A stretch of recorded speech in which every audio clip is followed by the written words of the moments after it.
இத்தனை வருஷமா இங்க ரெண்டே கட்சி தான் ஆட்சியில இருந்துச்சு. மாத்தி மாத்தி அவங்களே தான் ஆட்சிக்கு வந்தாங்க. ஆனா இப்போ தமிழக வெற்றி கழகம் உள்ள வந்ததும் தமிழ்நாட்டு அரசியல்ல ஏகப்பட்ட மாற்றங்கள். சொல்ல போனா மத்த எல்லா கட்சிக்கும் ஒரு பயமே வந்துச்சுன்னு தான் சொல்லணும். ஒரு ஆரம்பமே இவ்வளவு அதிரடியா இருக்கும்போது தாவேக கட்சி ஆட்சியை பிடிச்சா எவ்வளவு மாற்றங்கள் வரும்னு யோசிச்சு பாருங்க. 75% தனியார் துறை வேலை வாய்ப்புகள் நம்ம ஊர் இளைஞர்களுக்கே கிடைக்கணும்னு தனி சட்டம். 29 வயசு ஆகியும் வேலை கிடைக்காத பட்டதாரிகளுக்கு மாசம் 4000 ரூபாய், டிப்ளமோ படிச்சவங்களுக்கு 2500 ரூபாய் உதவித்தொகை.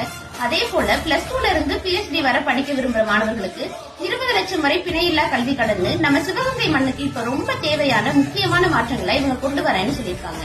பாரம்பரியம் மிக்க இந்த சிவகங்கை மண்ணில நவீன வசதிகளும் நம்ம பசங்களுக்கு இங்கேயே நிரந்தர வேலை வாய்ப்பும் வரணும்னா அதுக்கு ஒரு புது ஆட்சி தான் வேணும். அந்த மாற்றத்தோட அடையாளமா தளபதியின் லட்சியத்தை ஏந்தி நம்ம சிவகங்கை மண்ணில கலையிறங்குறாங்க நம்ம மண்ணின் மகள் குழந்தை ராணி நாச்சியார் அவர்கள்.